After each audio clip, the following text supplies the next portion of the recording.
Hello, hello. Good morning, good afternoon, and good evening. This is Dr. Soul Brother coming at you with another show that I think is of great importance. My topic to you all, to all of y'all out there, is this. It's a topic, but it's also a question. Black culture. Um, who said black culture is trash? That's my question. I've been noticing a lot of stuff out here um, on social media, YouTube, etc. And it's been bothering me. I'm gonna get straight to the point. This whole thing about black culture being trash is a problem, and here's why. First of all, you got to ask the question: who says that, and and why? And what do you mean when you say black culture? First of all, some of these folks out here saying we don't have a culture. So if we don't have a culture, how can black culture be trash? But beyond that, here's the other thing. Um, what I've been noticing out here as been deemed as black culture has really been ratchet culture, ratchet behavior, and all of that. For example, if you think back to 1993, which is 30 years ago, there was a movie called Menace to Society. Now, when you look at a movie like that, even though it's a fictitious story, that's beside the point. When you look at a movie like that, you're dealing with dysfunction. And if you look at the people who were in the movie, many of them came from dysfunctional backgrounds, dysfunctional households. To refer to that as quote unquote black culture is an insult. Okay. And one of the problems that I have is this: some of these people, like Brandon Tatum, I'll put names out there, Mr. Brandon Tatum, who's a uh, Negro conservative who loves white folks. But anyway, that's a conversation for another day. But I'm kind of morph that into this. Um, Recently, Brandon Tatum on his channel was talking about um, this behavior of this young person. I can't remember her name in some high school who was out there, and the students were out there in the behavior. Then you also look at the behavior that you saw recently at the Essence Music Festival in New Orleans recently. I think a couple weeks ago or so. And so people look at that and be like, "Oh, that's black culture, but it's trash." Well, here's the thing. Um, you can't say black culture like that. You have to qualify it because when you say black culture is trash, you're suggesting that that kind of a behavior was always the case, always the problem. First of all, ratchet behavior had ratchet behavior been the norm, and that's not to say you didn't have ratchet behavior back in the day. You've always had that, but that was not representative of black culture. And if it had been, what we know is the civil rights movement would not have come into being. And not only that, what happened during the time era of black reconstruction would not have happened, and nor would you have had what they call the black exodusters. And the black, if you anybody wants to know anything about a black exodus, there's two things. You can look at a movie, though it's a fictitious story, but you can look at a movie called Buck and the Preacher that was done by Sidney Poitier and Mr. Harry Belafonte. And also get a book by Neil Painter Irvin, I think is her name, called The Black Exodusters. That book came out, I believe, sometime in the 70s, mid to late 70s, somewhere there. The point I'm making is this: to sit up here and refer to ratchetness, ratchet behavior as black culture, and say that and it's one thing to say ratchetness is trash. It's another thing to say black culture because see, black culture is a broad term. Broad term. What's part of black culture? The different genres that black folks have created, whether it's Negro spirituals on the plantation, gospel music, what else? Ragtime music, jazz, country music. Yes, country music is ours. Blues, um, rhythm and blues, swing, bebop, etc., soul music, etc. That comes out of black culture. The dances that we produce or have produced. Um, I don't know what we're doing now, but the food that we produce, so what is known as soul food from the 1960s onward, known as soul food. But prior to that, it was down home cooking. That comes out of black culture. The way we worship, those of us who are churched, comes out of black culture. Let's understand this. The way we talk, the way we walk, etc. Um, we're soulful people. Okay. So when you say black culture, see the problem I have with the Brandon Tatum's and all them, and I'm gonna put it out there. And if Brandon Tatum is listening, I want you to hear me, bruh. Here's the problem. Wretchedness is all you've known during your growing up. So that's your point of reference. You got to go be. I think you were born what 1987, something there about. Well, guess what? You got to go way back. That alone lets me know you're not a historian.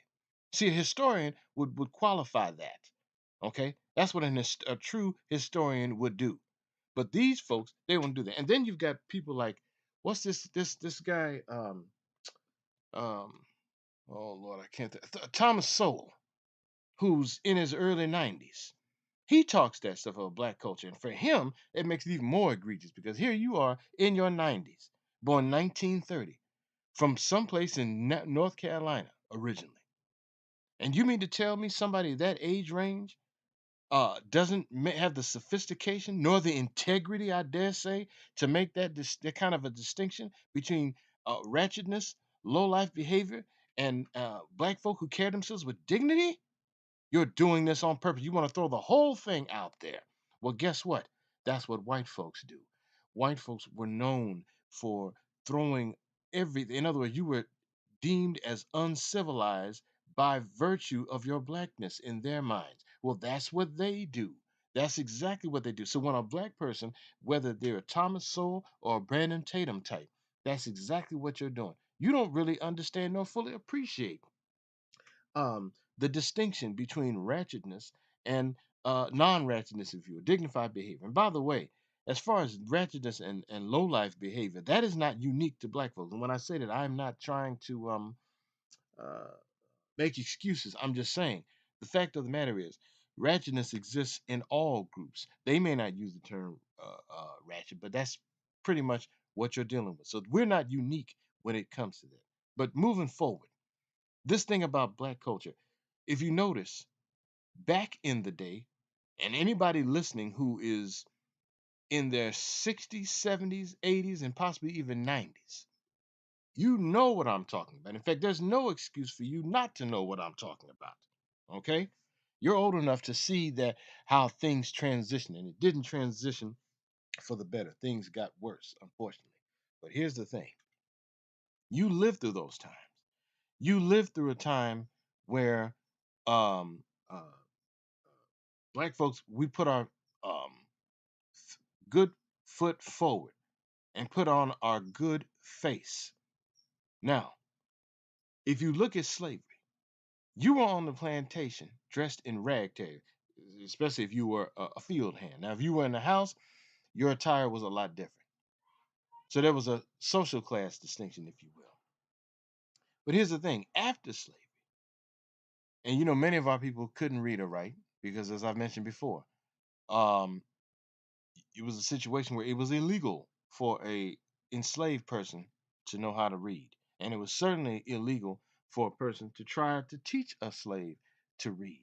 But here's the point: you dressed up, whether you were a sharecropper or a school teacher, you dressed up. It gave you a sense of dignity and pride being dressed up, and we saw that when you watched the movie Glory with uh, the 54th Regiment, most of whom were what, uh, field hands.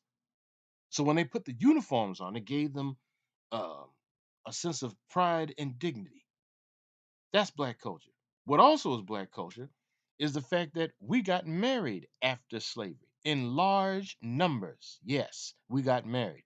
That's what civilized people do, frankly. Civilized people. Okay? Um, they don't just run amok like you see going on right now. But see, in order to understand what's going on right now, you have to look at which it would take me too long to go into right now.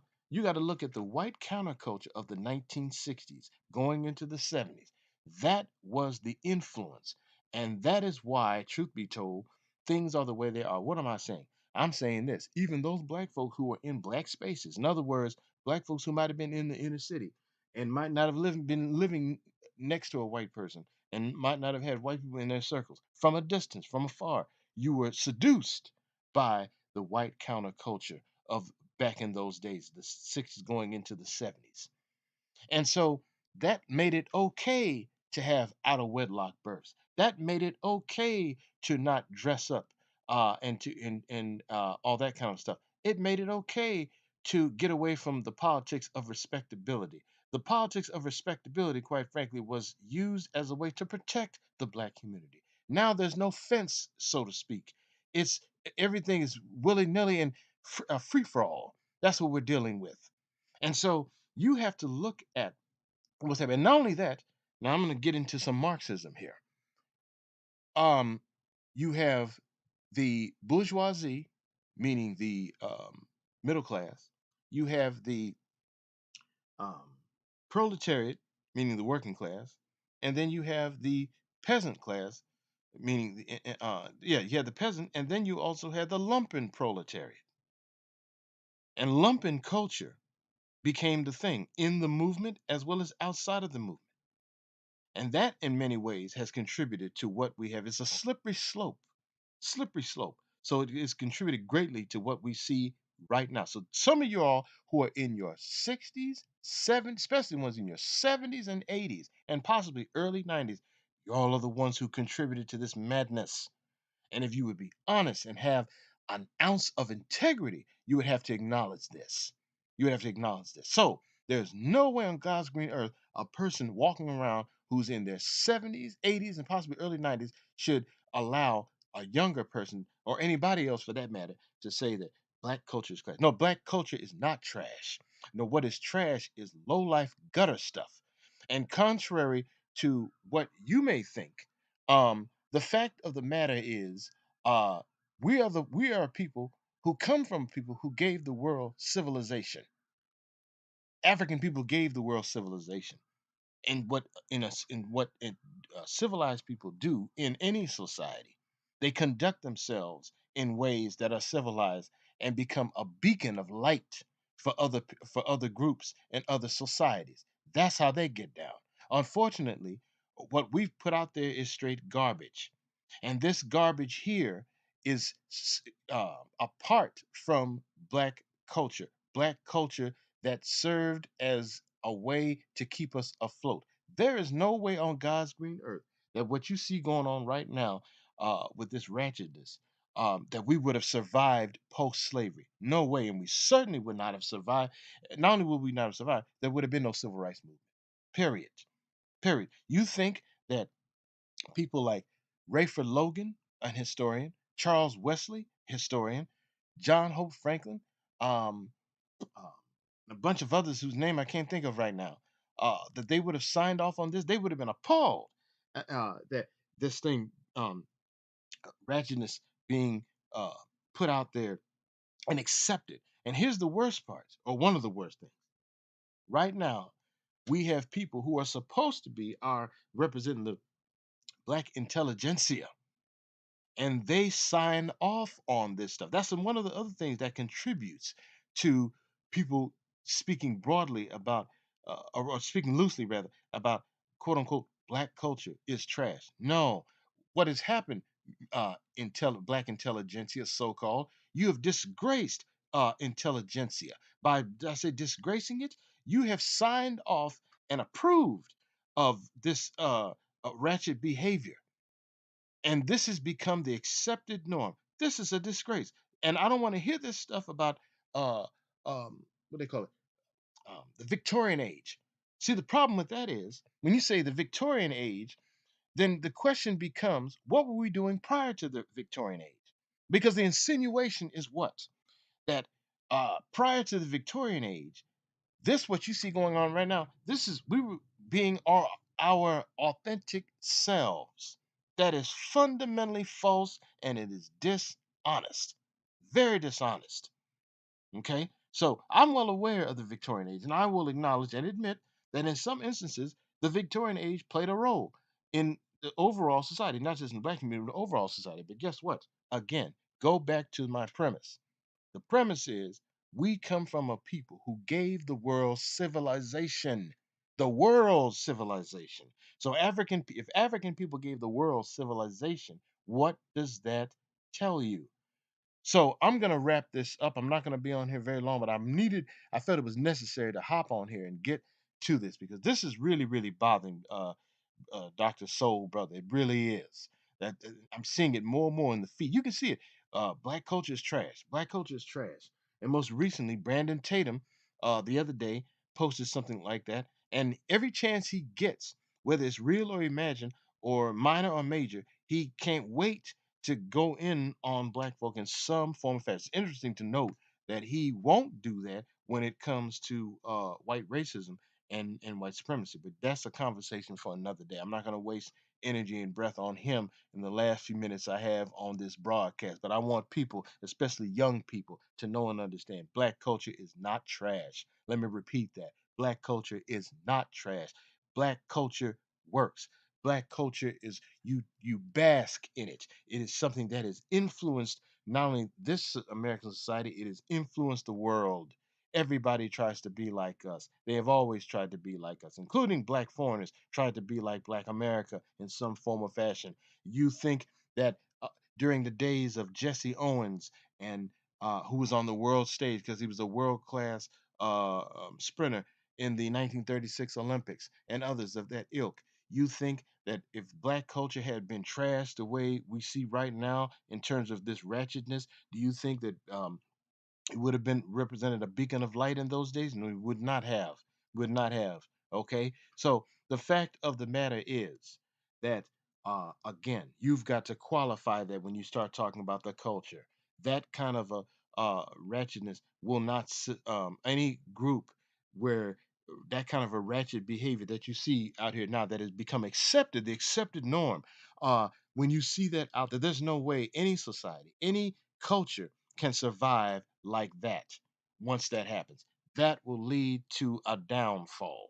And for these people who morals are in the toilet, frankly, these so called academics who have failed the community, they have failed it. And they're a disgrace. They are truly a disgrace. And I'm saying that to you under the sound of my voice. You are a disgrace. For you to turn around and make that the accepted norm is horrible, horrible. And you dishonor your ancestors, your African American ancestors, who went out of their way to teach us pride and dignity, whether you were uh, um, Howard grad or whether you were a domestic or a sharecropper. You went out of your way to do that. And in many ways, this keeping yourself in a putting yourself in a conducting yourself rather in a dignified manner had nothing to do with white folks necessarily. Okay, because the thing is this: it went beyond them. It was always this thing, and I can remember this as a child being said, "We don't do what other people do." And unfortunately, in today's environment, we've gotten away from that. And I hope and pray to God that one day soon, sooner than later, we will get some semblance of that and return to those things that kept us afloat, not this.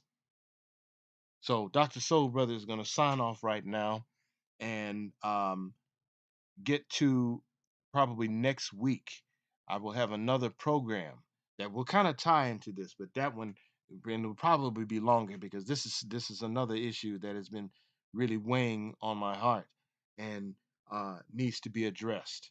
And I want to make it crystal clear, that these folk who are out here trying to normalize behavior that is not becoming, especially in the academic world. I'm talking to you, so-called academics. You're part of the problem, and you need to cease and desist. Dr. Sober is telling you right now to cease and desist because you're part of the problem. You're part of the problem, and what you're doing is that you are misinforming, misinforming, and miseducating the young who are impressionable, who have not lived yet. They have a lot of living to do. And by God's grace, Dr. Soul Brother will do everything within his power to correct this narrative and try to guide young people, younger folk who don't know any better, who because they haven't lived long enough. So I've been around, I've seen things, I know things that these younger people don't. So I'm duty bound to try to set the record straight. And as Dr. Soul Brother, I have the prescription to cure some of these ills. So I will end by saying, if you like what you heard, uh, don't hesitate to comment. Please subscribe. Hit the like button. Please hit the like button. If you can hit the like button for other people, you can hit the like button for me. I would love to see your comments, whether you agree, disagree, like, dislike. I'd like to see all of that. Don't be shy. Don't hesitate to comment. So until the next time, God bless.